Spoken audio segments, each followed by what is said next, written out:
bird on a tree. I'm just sitting here. I got time. It's clear to see. From up here, the world seems small. We can sit together. It's so beautiful, you and me. We meant to be in the great outdoors, forever free.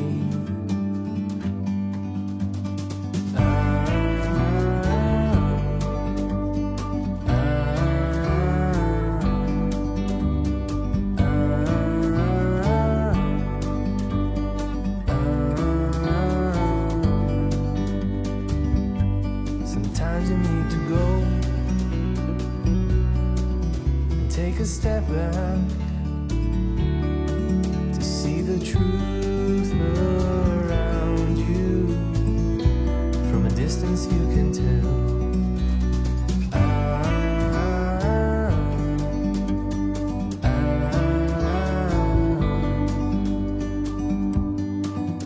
You and me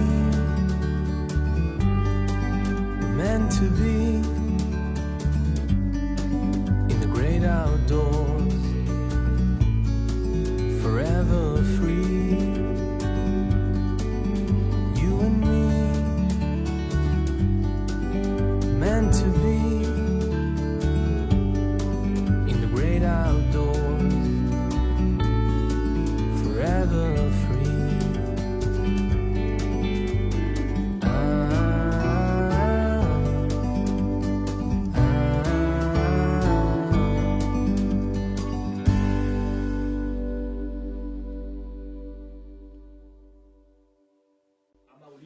명창들 그 생가터로 이런 거 다니면 알잖아요. 그 명창들의 집은 약간 일반인들이 사는 집이랑 약간 떨어져 있거든요. 뭐 사는 지역이 있어가지고 거기서 뭐 논밭도 이렇게 가꾸고 이랬을 거란 말이에요. 그래서 맨날 구슬하는 게 아니니까 농사를 짓거나 이렇게 생활하는 게 더 많았겠죠, 시간상. 그러다가 뭐 일이 들어오고 이러면 일을 했을 텐데 그런 식으로 이제 뭐 친척들이나 이렇게 가까이서 살면서 지냈는데 가장 그 집안에 이제 어른이 백부였겠죠. 그래서 백부 얘기를 계속 하시는 거고.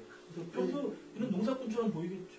그래 저기 이태원 기술가께서 저 조사해 보니까 네. 백부가 진천 내지는 제천에 살면서 서천을 들여다봤다고 생각해요. 아니면 서천 근처에 백부가 살았던 거예요? 백부는 그냥 서천인 것 같고요.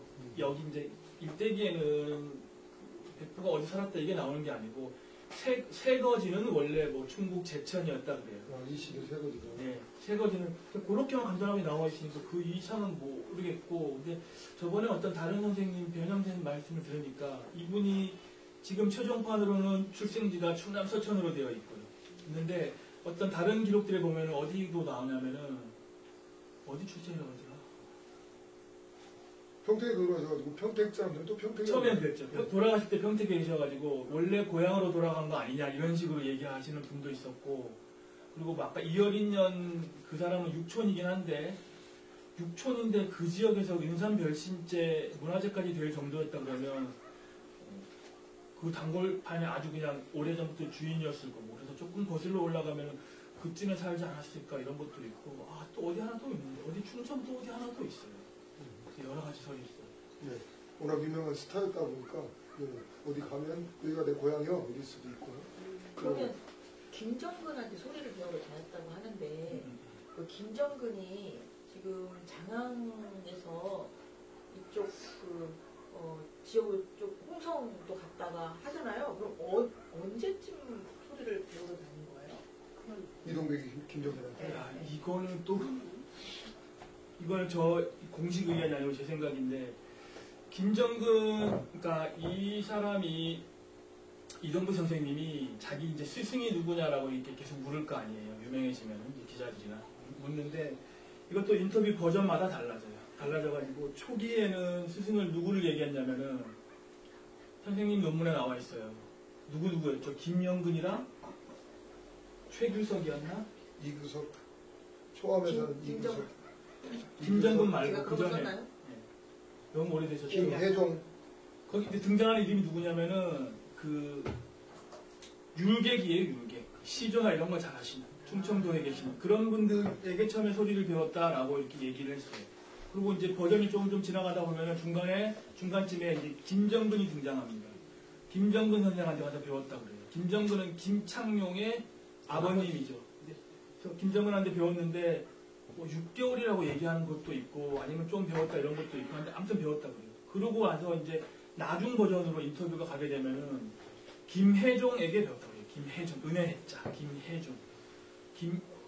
배웠다고 하는데 그러다가 이제 최종적으로 1940년 근처가 되면은 최종판이 나올 때에는 앞에 선생님들 이름은 싹 이제 사라지고 김정근, 김세종 그리고 앞에 이제 율객 누구 한 명 이름 이렇게 최규석인가 누군가 이규석, 김정근, 김혜종 이렇게 정리가 되는데 김혜종은 김세종을 가리키는 것 같아요. 김세종 선생은 되게 유명한 소리꾼이에요. 신재호의 수제자이기도 하고 동편소리 거장 중에 한 명이고 아무튼 우리 판소리사에서 손 좀 꼽으세요 그럼 여기 꼽힐 사람이에요. 그런 분인데 이동백 선생은 김혜종이었어요. 김혜종 인터뷰할 때. 근데 김혜종이라는 이름은 이동백이 인터뷰한 기사 이외에는 어디에도 없는 거예요. 그러니까 사람들이 김세종을 저 선생님이 잘못 발음하셨나 보다 해가지고 김세종으로 그냥 붙여버렸거든요. 그래서 이 사람은 공식적으로는 어려서는 그 율객에게 조금 배우고 나중에는 김창룡의 아버지인 김정근에게 소리를 본격적으로 배우고 그리고 김세종에게 가서도 좀 배우고 이런 식으로 최종판이 나왔는데 제가 볼 때는 김세종 선생에게 뭐 배웠을 수는 있어요. 가서 선보였을 수는 있어요. 천자디풀이를 뭐 선보였다 이런 얘기 넣어서 들은 것 같은데 선보이고 잘하네 뭐 앞으로 크겠어 이런 얘기 들었다는 얘기도 있는데 그 정도는 있었을 수 있는데 지도를 받고 이런 정도는 아닌 것 같고요. 김정은 선생에게도 배우긴 배운 것 같은데 아마 그나마 가까워서 배운 것 같은데 시기는 모르겠어요.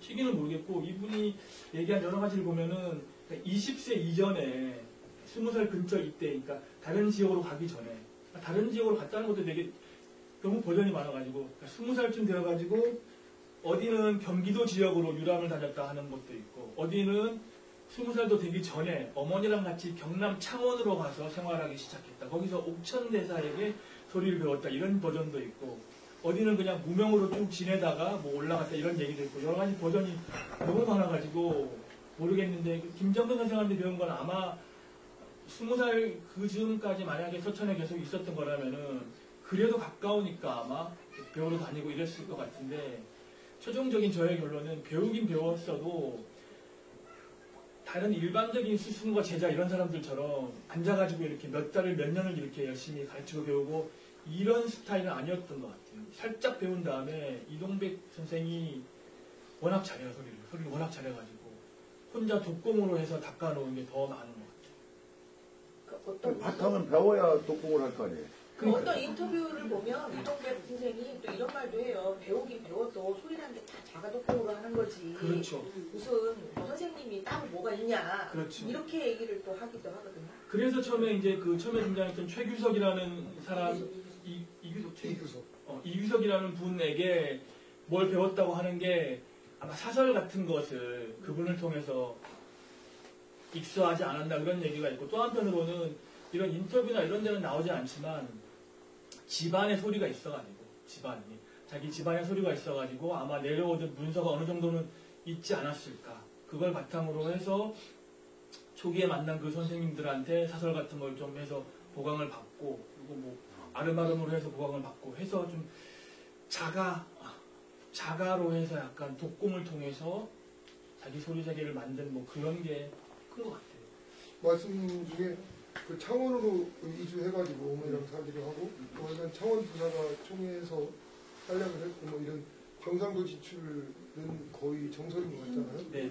그 창원을 가게 된 배경이랄까 뭐 근거랄까 이런 것은 혹시 찾으신 거 있나요? 창원을 간 배경은 나와 있지는 않고 제가 찾아보진 못했고 그냥 갔다라는 얘기만 가끔 있는데 이분이 이제 최종판이라고 자꾸 그러니까 끝난 것 같은데 그 이동백 일대기에서 말씀하신 건 어떤 거냐면 이런 맥락으로 말씀하세요. 창원에 어떤 계기로 어떻게 가서 뭘 배웠다 이게 아니고 내가 소리꾼으로서 좀 이름을 크게 떨치기 시작한 계기가 몇 가지가 있는데 라면서 이제 이야기를 푼단 말이에요.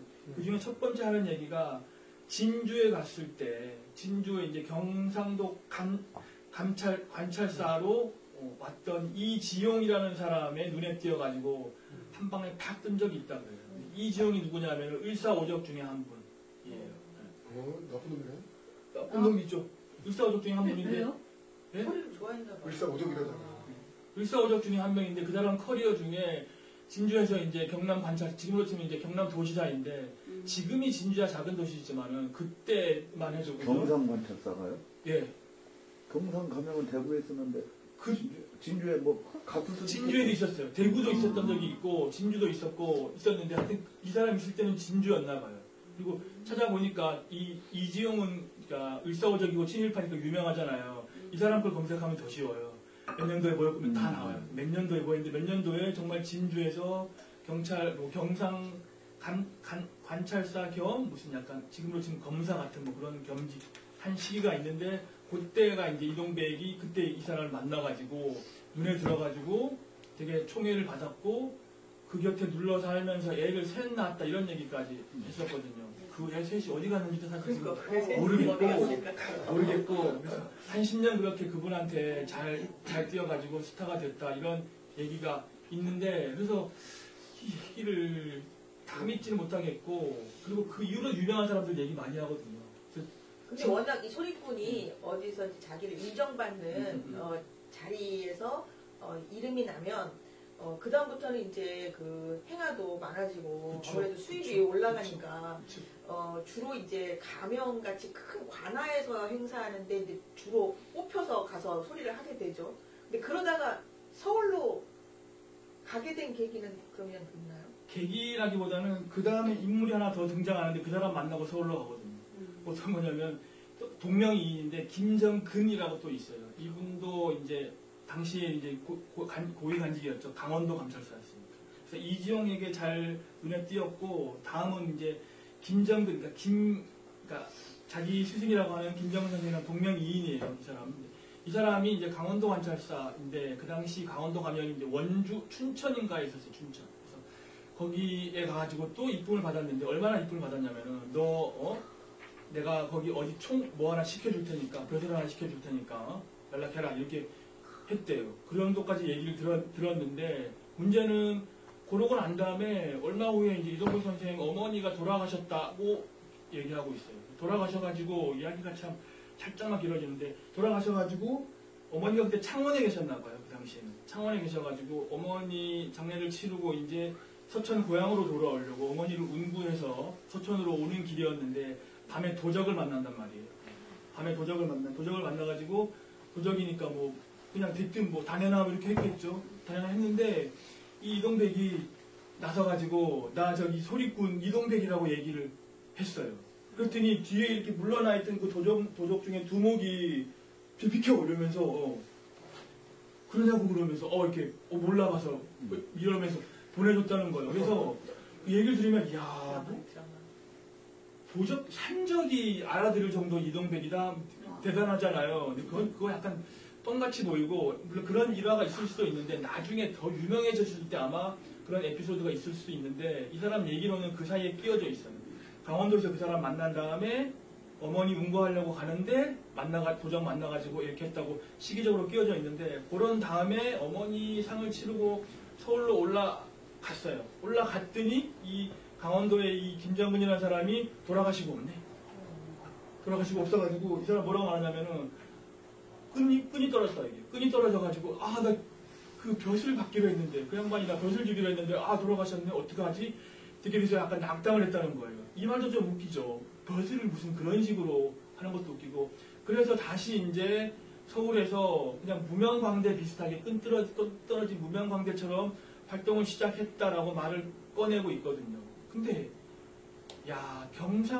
경상남도의 바닷가에 있는 산적이 알아보는 천하의 이동백인데 서울에서 다시 무명으로 시작한다고 이 말도 참 웃기고 그럼 원각사 처음에 1902년도에 현물사 그 네네. 신경식 할 때 네네네. 그때 이동백은 없었나요? 친경식가 1902년도에 친경식 그러면 선생님 잘 못 알아들을 것 같은데 1902년도에 고종이 임금된 지 40주년 되는 해예요. 그래서 나라에서 건물을 하나 지어요. 서양식 연극장 건물을 하나 짓거든요. 짓고 거기서 이제 축하 공연을 하자라고 해서 사람들 모집할 거 아니에요. 전국에서 남다긴다 하는 사람 그러니까 김창완 선생한테 시켰어요. 시켜가지고 김창완이 그 당시 제일 선배 명창이니까 시켜서 난다긴다 하는 소리꾼들하고 뭐 박사들하고 다 이렇게 불러와라 이렇게 했는데 물론 그 행사는 무산됐어요. 콜레라가 돌아가지고 지금 코로나처럼 무산됐는데 그때는 이동백의 이름은 보이지 않고 그 건물이 나중에 이제 그 사립으로 바뀌잖아요. 원각사로 그러니까 사설 운영으로 바뀌게 되는데 그때는 이동백이 굉장히 주도적으로 참여한 걸로 기록이 되어 있죠. 주도적으로 참여한 사람들 몇 명이 있는데 대표적인 사람이 정치계에서는 또 좋거든요. 친일파는 송병준이 송병준이가 사실 제일 뒤에 있는 가장 큰 손이었다 얘기를 하고 그리고 뭐 작가 이제 이인직 씨가 뭐 관여했던 건 알려져 있고 소리꾼 중에서는 이동백이 좀 가장 많이 관여해서 초창기 그 원각사라고 하는 극장 운영 아마 이제 출연진이든 뭐든 이런 것들은 아마 소리꾼이 조율해야 되니까 그때부터 아마 좀 약간 리더 국악계 리더로 약간 활약하기 시작한 것 같아요. 그때 나이가 40대. 굉장히 그 뭐랄까 최초의 서양식 극장인데 네. 그 원각사가 네. 이때부터 이동백이 그 원각사를 중심으로 자기의 뭐랄까 파워 입지를 많이 넓혀 나갔잖아요. 그러니까 굉장히 초창기부터 리더 역할을 한 거네요. 그렇죠. 그러니까 서울 그러니까 1900년대 이제 극장 시대 열리고 약간 네. 판소리가 대중 소리로 막 하게 되고 막 네. 이런 시기부터 처음부터 사실은 리더였었죠. 그러니까 굉장히 좀 시대적인 운도 좀 있었던 것 같고 소리는 물론 뭐 잘하셨겠지만 그리고 그 뭐 송병준 뭐 이런 이지용 이런 사람 나오는 거 보니까 이런 정쟁의 인사들과 친분이 또 많았겠다 이런 생각도 드네요.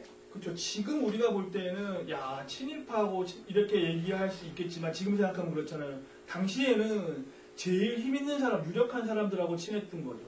그 당시 사람들이 나 친일파 누구랑 친해 이러고 하지 않을 거 아니에요. 지금 우리나라에서 가장 힘이 있고 영향력 있는 누구랑 친해요, 누구 대감님이랑 친해요 할 거 아니에요. 그런 얘기들을 일대기에서 잊혀질만 하면 한 번씩 얘기를 해요. 이지영 얘기했다, 김정은 얘기했다, 나중에 무슨 뭐 또 경제계의 큰 선 또 한 분 계십니다. 그리고 서울시를 주물럭 하는 누구 대감 한 분 있는데 그분 얘기도 한 번 나오고 그렇게 에피소드마다 그런 사람들 하나씩 나와요. 그래서 그분들 덕에 내가 이렇게 됐다 얘기하다 보니까 일대기가 꼬이는 거예요. 그 사람들이 그 대감들이 활동했던 시기가 있고 뭐 관직이 있었던 시기가 있는데 내가 이 사람 뭐 할 때 만나가지고 한번 뒤집어 놨잖아. 그거가 있었지. 또 이 사람 누구 할 때 만나가지고 뒤집어 놨고 이 얘기를 그냥 그 사람 만난 것만 강조하다 보니까 시기가 안 맞는 거예요. 이분의 일생의 활동들이. 그래서 이거를 판소리를 연구하고 공부하는 이런 후진들이 볼 때는 헷갈려 미치겠는 거죠. 몇 년도에 어디서 뭔 활동을 했는지가 순서대로 안 나오는 거예요. 일반인들이 듣긴 좋죠. 와, 잘 나갔네. 그리고 이분이 뭐, 그리고 신문에 크게 난 그런 것도 있어요. 이동백 선생이 대표로 있는 조선성악연구회라는 게 있어요. 창극을 열심히 하고 판소리 열심히 이렇게 가르치는 그 단체인데 거기에서 국방헌금으로 10원인가 얼마인가를 냈다고 이제 신문에 나온 적도 있어요. 국방헌금이라는 게 그런 거예요. 이것도 약간 오해하시면 안 되는데 일본 전쟁하라고 내는 돈이죠.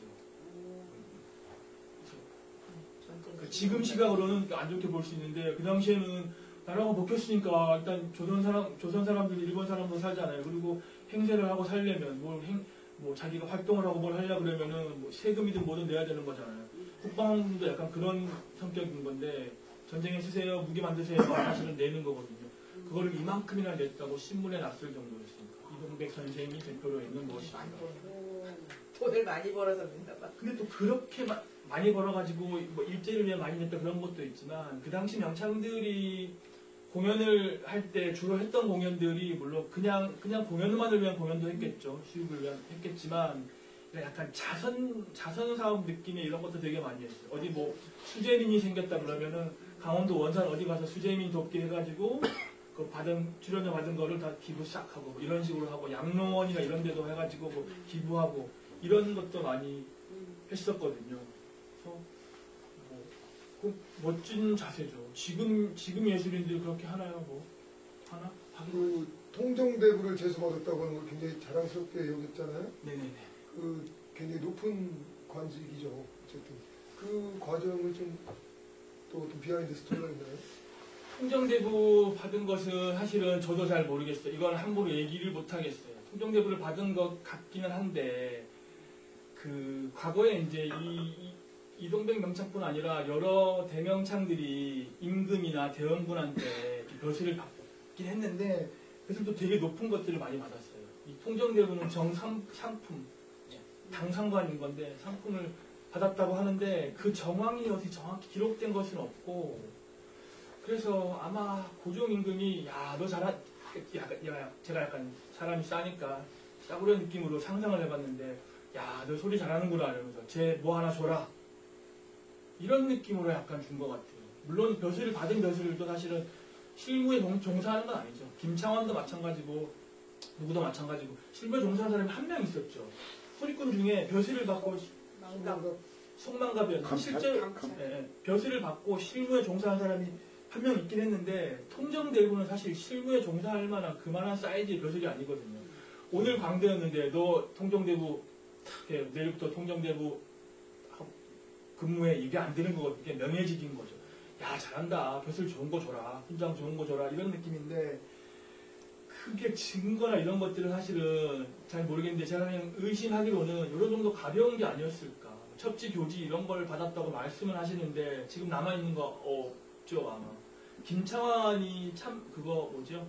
의관 받은 교지는 아마 남아있는 걸로 알고 있고 몇몇 분 이렇게 남아있는 거 있는데 이동백 선생이 받은 것은 첩지 교지 뭐 이런 것들이 아직까지는 확인이 안 된 걸로 알고 있거든요. 그래서 그냥 말로 주신 것일 수도 있다는 생각이 들고 그래서 어쨌든 간에 들었으니까 그 통정대부라는 너 앞으로 통정대부에 이 말 들은 이후로 이분의 자세가 많이 달라진 것 같아요. 제가 볼 때는. 맞아요. 어떻게 달라졌냐면 특히 달라진 점이 그 전에 인터뷰할 때는 우리 광대들은 신분이 천하고 이래가지고 그게 굉장히 서럽고 어쩌고 이런 거에 대해 사회적인 목소리를 많이 내고 막 그랬었어요. 사회적이라고 하긴 않죠.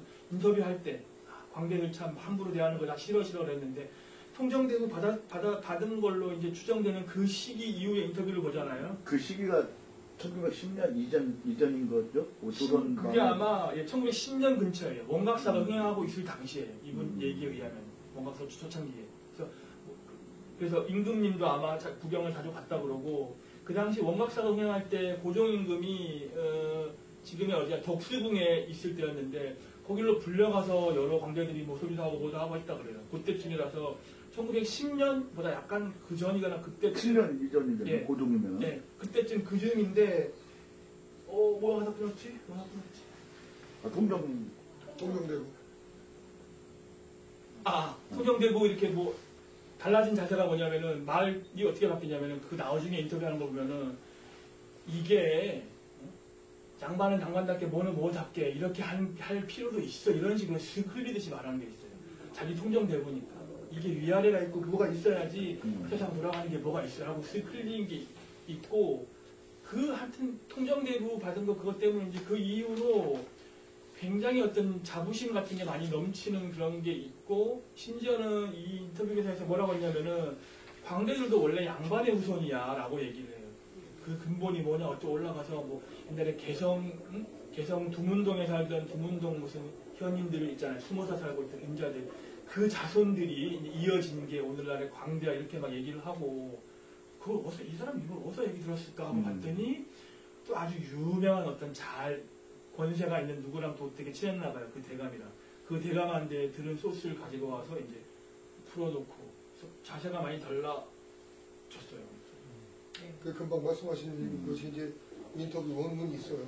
당당하신 목소리만 읽어주시고 직접 인터뷰한 내용입니다. 창원서 그때 진주 감찰로 있던 이지용 씨에게 불려가서 서울로 온 뒤 고종황제 앞에까지 나가게 됐습니다. 그리고 옥관자까지 받았습니다. 시방은 아무 소용도 없지만 정삼품 통정대부란 말이에요. 그것도 장난 감투가 아니고 첩지까지 받은 진짜 벼슬이지요. 그랬더니 기자가 지금 소회는 어떻습니까? 아주 나쁩니다. 이제는 개화 문명을 해서 양반 상놈이 없고 모두 평등이래지만 그래도 세상은 하소, 하오, 뭐 해라 하고 상하 등분이 있는 세상이라야 좋단 말이에요. 그게 칭하요 언짢다고들 하는 이도 있지만 그게 별게 아니라 상하 분등이니까 실로 나쁠 게 조금도 없는 것이란 말이에요. 그러니까 칭하를 둬야 된다는 얘기죠. 이분 말씀으로는. 그렇죠. 금방 말씀하신 거에 이동백이 직접 기자와 인터뷰했을 때 심정이 쓰여 있습니다. 그런 걸 보면 정말 사람은 그 앉는 자리에 따라서 마음이 변한다고 하잖아요. 그래서 이동백만의 어떤 특징은 아닌 것 같고, 특히 또 아까 말씀 속에서 조심스럽게 하셨지만 당대는 그 일제강점기이고 그때의 나라의 주체가 일본이었기 때문에 이제 이런 연예인들은 대다수 그렇게 독립운동으로 다 간 게 아니라 먹고 살기 위해서라도 그렇죠. 예, 정부에서 시키는 대로 할 수밖에 없었던 그런 일이 있었던 것 같아요. 혹시 연구하시다 보니까 이동백 이 시절에 공연을 하려면 공연 허가를 받아야 됐잖아요. 총독부 허가라든지. 그곳에 관련된 에피소드 없을까요? 그거는 이제 이 선생님에 관련된 거는 아니고 많이 알려져 있는 건데 그냥 저도 이거 자세히 다시 뭐 확인해보고 온 건 아닌데 갑자기 물어보셔가지고 당시에 일제강점기 때 판소리나 이런 것들 가사가 있는 장르 노랫말이 있는 장르를 공연하려고 그러면은 기본적으로 이제 검열을 받았다고 하죠. 검열 받아가지고 뭐 거슬릴 만한 것들은 뭐 칼질을 했을 것이고 거기에 더 나가서 반반도 막 했다 그러죠. 할 거면은 조선말 반, 일본말 반으로 해서 해 라고 하니까 소리꾼들이 일본말로 어떻게 소리를 해요? 했을 거 아니에요. 그러면 하지 마. 그러니까 할게요. 이랬다는 에피소드들이 많이 전해지고 있죠. 네, 제가 정광 선생님한테 공부할 때 얘기 들으니까 한 번 치도곤을 당한 적이 있대요. 당시 그 서울에 와서 공연을 하는데 그 안일을 할 때 홍보관을 하는데 김창완 배우 홍보관을 하는데 그걸 했답니다. 그 제비가 강남에 갔다 말리 조선을 찾아 들어오는데 이렇게 온 것이었다고 노력을 했다고 했는데 그거 하고 끝나고 나니까 그 등장실로 순경이 들어오더래요. 순경. 그래서 너 이리 와라. 그래서 주재소에 끌려가서 치조를 좀 받고 다시는 그러지 않겠다고 쓰고 아는 뒷배가 있어서 정치인이 이렇게 꺼내줬다고. 그래서 그때 한번 크게 혼났었다고. 그렇게 말씀하셨는데 그렇습니다. 뭐 그 당시에 특히나 또 다른 장르들 할 때는 일본 춤을 한 곡 낸다든지 또는 뭐 일본어로 개사한 민요를 부른다든지 뭐 이런 식으로도 했다고 그러고 어쨌든 그 이동백이 살았던 근대 시대에는 격변기잖아요. 그리고 그 주체가 흔들려서 그 나라가 망했던 그 시절인데 역으로 보면 또 그때가 황금 같은 판소리 중흥기라고 할까요? 부흥기라고 할까요? 판소리가 일단 대중적인 인기와 상하 계급에 관계없이 많은 사람들이 애용하는 그런 장르였어서 그 또 아이러니가 아닌가 이런 생각이 듭니다. 저는 그 점이 약간 생각이 반반이긴 한데 인기가 있기도 했지만 뭐 암울한 시기이기도 했죠. 나란히 뺏겼는데 사실은 인기가 좋았다라고 얘기하는 것도 그런데 근데 적어도 이동백만은 달랐던 점이 이동백을 이제 간판에다 세워놓고 하면은 흥행이 잘 되는 거죠. 그래서 심지어는 이동백을 사칭하는 사람도 있었으니까요. 예. 이동백을 사칭해가지고 공연하다가 걸려가지고 당시에는 사진이 없으니까 이동백이라고 되겠네요. 이렇게 하고? 네. 이런 데 가서 나 이동백이야 그러면 이제 서울도 아니고 너우나랑 똑같네. 상경동 뭐 어딘가에 사칭하다가 순사한테 걸려가지고 물어내고 이랬던 것도 신문 기사에 나와 있어요. 그 정도로 인기가 있었고 그래서 이동백 선생 특히 이제 일제시대 명창 중에 이동백 명창 관련 기사가 또 한 가지 약간 의심되는 건 뭐냐면은 이렇게 이름이 높으니까 이 이름을 여기다 저기다 막 썼을 것 같아요. 어디서 무슨 공연하는데 이동백 선생이 이끄는 조선 성악연구의 명창들이 대거 출연한다더라 라고 얘기하는 건데 그냥 조선 성악연구의 명창들이 대거 출연할 예정이라더라 하고 기사를 내면은 밋밋하잖아요. 이동백을 비롯한 이런 식으로 해가지고 이름을 가장 많이 이제 빌려줬달까 이렇게 한 사람이 또 이동백이 아닐까 싶어요. 적어도 이동백이 오면 히트를 먹으니까 어느 정도로 히트를 먹었냐면은 서양 음악 하시는 분들이 모여가지고 언제 신문사에서 자담회를 한 적이 있어요. 홍남파랑 누구랑 앉아가지고 자담회를 하는데 그때 중에 이런 얘기가 나와 있어요. 그 서양 음악 하는 사람, 클래식 하는 사람들인데 조선 소리는 일단 너무 어려워. 말이 어려워가지고 뭐 이렇게 해 했더니 그래서 그거를 좀 쉬운 말로 바꿔놓으면은 좀 할만할 텐데 라고 얘기했더니 음악가 중에 서양 음악가 중에 한 명이 뭐라고 얘기하냐면은 아이고 뭐 쉬운 말로 바꿔놔도 못 알아들어요. 대중들은요 이동백 소리만 좋아하지 송만갑 소리 좋은 줄 모른다니까 이렇게 얘기할 정도.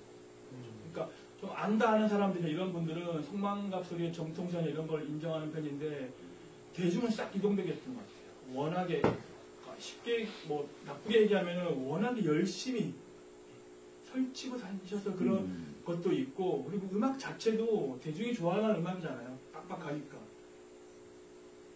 글쎄 그 이후로 중고전은 소멸의 길로 갔기 때문에 이동백 소리가 그렇게 인기가 있었는데 왜? 중고전구나. 네, 그것도 굉장히 의문이에요. 그래서 이동백 소리 김창룡도 같이 유명했잖아요. 근데 아까 이 통정대부 그거 말씀하셔서 제가 생각이 난 건데 이 통정대부 벼슬을 받은 명창들이 꽤 있어요. 이동백 명창을 받은 게 아니에요. 그런데도 이 양반만 특히 자기를 이통정이라고 꼭 부르기를 원했죠. 그래서 그렇죠. 이통정 이런 소리를 듣고 다녔는데 그것 때문에 김창룡 선생이 기분이 좀 별로 안 좋았는지 어느 인터뷰 기사에서 나도 사실은 통정대부 받았다 그런 얘기를 인터뷰한 게 있어요. 그래서 그 같은 당대 사람인데 우리는 통정대부가 이동백만 있는 것처럼 이렇게 잘못 생각을 또 거꾸로 하면 이동백은 받긴 받았네요. 받았죠. 여기 김창룡도 그렇게 인정을 김창룡도 하니까. 받았고. 아니 김창룡 인정을 하는 거니까. 그래서 뭐 일단 첫 시간을 좀 마감하면서 이야기 좀 정리해 봅시다. 그 이동백의 인기에 대해서 지금 말씀하셨는데 정말로 그래서 그 보면 광고도 찍으셨죠? 이동백이. 약광고 같은 것도 이동백 많이 찍었어요. 신문 광고에 여러 번 많이 했죠. 네, 그래서 이렇게 약병을 들고 이걸 먹으면 나처럼 건강하게 무병장수한다. 인기 스타는 맞아요. 그렇죠? 이 말씀은 당대에 잘 나가는 잡지에 또 이렇게 실리고 그랬죠. 네. 네, 이동백이 약병을 들고 이렇게 저렇게. 당시에 그렇게 선전하는데 이런 뭐랄까 좀 대중적인 인기 스타가 그렇게 광고를 하는 것도 참 그 시절부터 시작인 것 같아요. 맞아요. 네. 지금 근데 선생님께서 약간 끝내시려고 하는 것 같은데 요거 하나만 꼭 말씀을 드려요. 아니 돌아가신 것도 많은지. 요거 끝나면 2강 때 할 거예요. 2강이 또 남아있어요. 네. 2강 때는 지금 제가 이제 드리고 싶은 질문이 우리 2강 때 뭐 하냐면 그분의 이제 이동백 키워드라고 정리하신 부분 네네네. 벼슬이나 인맥이나 신분에 관련돼서 그 이동백이 뭐랄까요 이렇게 좀 더 칠했다든지 또는 또 뺐다든지 하는 그런 맥락 속에서 이동백이 어떤 심정이었나 이동백이 어떤 심정으로 자신을 치장 내지는 왜 그랬는가를 제가 말씀을 꼭 드려야지 오해가 없을 것 같아서 네. 근데 그 내용 말 못하고 끝날까봐 오늘 핵심은 그거예요. 사연이 있으시죠. 저도 해명을 해야 되니까 네. 왜 이분이 왜 이렇게 허풍을 보여줬나 하는 걸 얘기해야 되니까 그래서 궁금하신 대단한 궁금해요. 그 스타였고 우리가 나훈아 지금 같은 경우도 몇 해 전에 나와가지고 그거야 테스 형 불러가지고 틀 쳤잖아요. 또 그 전에는 뭐 거세가 됐네 안 됐네 이런 걸로 막 시끌시끌했고 동네가. 근데 그런 분들은 그런 풍파 또 구설에 휩싸일 수밖에 없죠. 가십거리가 되고 이동백도 거의 못지않게 그런 가십거리 이런 것들이 김창룡도 그렇고 많이 있었을 거라고 봐요. 그래서 우리가 이제 첫 시간은 좀 이 정도에서 마무리하고 잠깐 쉬셨다가 다시 재미있는 비하인드 스토리로 시작하겠습니다. 고맙습니다.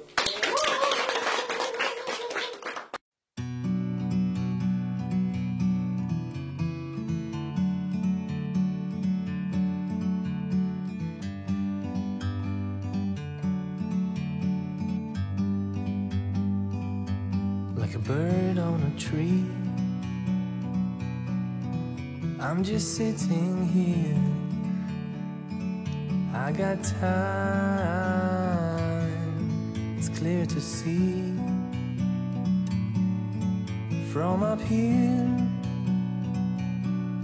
the world seems small. We can sit together. It's so beautiful, you and me. We meant to be in the great outdoors, forever free.